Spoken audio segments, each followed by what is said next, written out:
വിദേശത്ത് നഴ്സിംഗ് ജോലി വാഗ്ദാനം ചെയ്ത് തട്ടിപ്പ് നടത്തിയ ആശ കിരൺ ഏജൻസിക്കെതിരെ കൂടുതൽ പേർ പരാതിയുമായി രംഗത്ത്. ചാലക്കുടി ട്രഷറിക്ക് സമീപം പ്രവർത്തിക്കുന്ന ആശ കിരൺ ഇമിഗ്രേഷൻ സർവീസ് ലിമിറ്റഡ് എന്ന സ്ഥാപനത്തിനെതിരെയാണ് തട്ടിപ്പാരോപണം. തിരുവനന്തപുരം വെഞ്ഞാറമൂട് സ്വദേശി VR രജീഷാണ് ദുരനുഭവം ചൂണ്ടിക്കാട്ടി പ്രതിഷേധവുമായി എത്തിയത്. മേലൂർക്കുന്ന് സ്വദേശി മേച്ചേരി ടിനി ജോർജിന്റെ കുടുംബവും, മൂവാറ്റുപുഴ സ്വദേശിനി പുളിക്കപ്പറമ്പിൽ വീട്ടിൽ ശ്വേത, പാലക്കാട് പുല്ലാട് സ്വദേശി ജിനു ചാക്കോ, കൊടകര ആനന്ദപുരം സ്വദേശിനി വഞ്ചിപ്പൂര വീട്ടിൽ മരിയ എന്നിവരും പരാതിയുമായി എത്തി.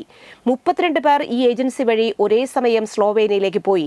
സ്ലോവേനിയയിൽ നഴ്സിംഗ് ജോലി ശരിയാക്കാമെന്ന് വിശ്വസിപ്പിച്ച് 2023-24 വർഷങ്ങളിൽ 6500 യൂറോ ബാങ്ക് വഴി ഏജൻസി അധികൃതർ കൈപ്പറ്റി. വിസ ലഭിച്ച് അവിടെ എത്തിയപ്പോഴാണ് തട്ടിപ്പ്.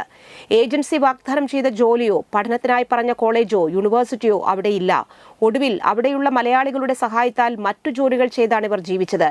ചാലക്കുടി പോലീസിലും SP ഓഫീസിലും പരാതി നൽകി.